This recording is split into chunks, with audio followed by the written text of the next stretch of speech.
Hi guys! Maayong adlaw sa inyong tanan! So kaway-kaway, mas batenyo? Mga proud Bisaya, sige.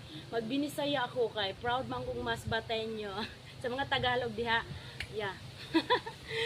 Available po ang atong saging na saba, handa ba? Saging na asluman, latundan.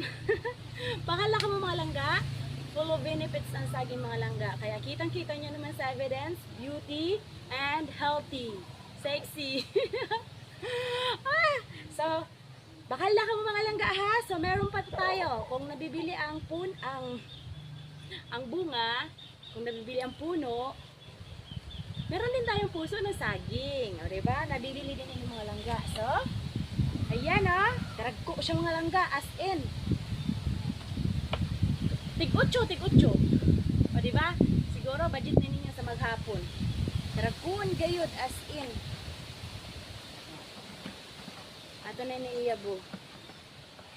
Itsagaan ko na pagpanguha mga langga. Bisag init. Sige. Ikwarta na ini mga langga oh. Diba? Tig-8. Grabe, daragkuon. As in. More. Yan o. Yan. Hurulog na.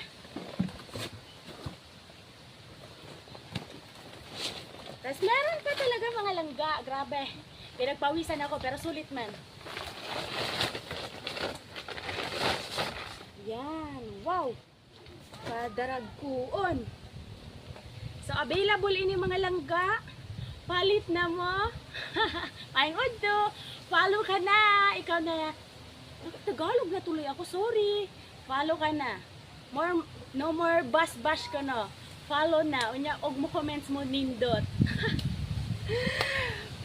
Maing udto.